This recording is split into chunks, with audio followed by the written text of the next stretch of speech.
Hello, my name is Pranny Trolaps.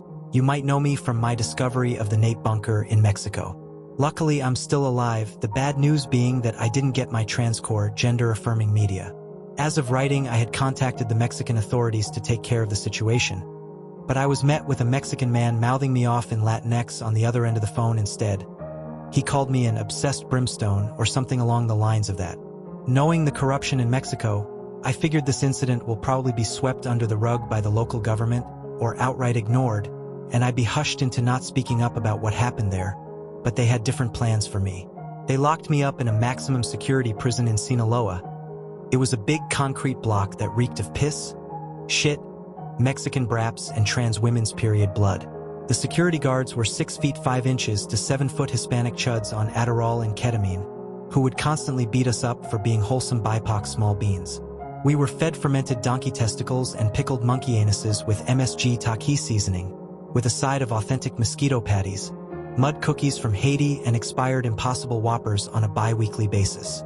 But the worst part about the prison were its inhabitants.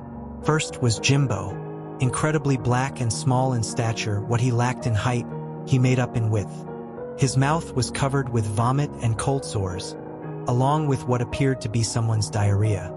He wore a witch hat with cat ears, and the rest of his clothing was stained brown from poop and covered in trans pride pins and awards. He was brapping in between 70 to 100 decibels. His cell was covered with posters of one-shot diaper pee and drawings of naked pooner manginas. Next was a man named BBC Gast. He reeked of cheese, cum and feces, and glowed a bright blue due to him being severely irradiated. He had a MAP pride flag attached to his left nipple. His cell was chock full of soytan drawings, all dried and crumpled up for some reason. The last person who I remembered was some mystery meat mulatto Zardikuk who was shot dead for trying to escape. He could only communicate in Swahili, so I didn't know much about who he was. The rest of the prison was filled with Zardikuks, Jardikuks, Shemikuks, FPE Gooners, ESL Braniggers, FNF pedos, and other disgusting miscellaneous creatures.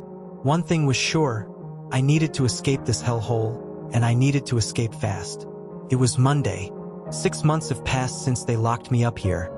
The smell of Latinx braps and lecithin sweat was nauseating, so I decided to breathe in some fresh air at the prison's courtyard. Then it happened, I got stopped by Jimbo. Booga chuga binka.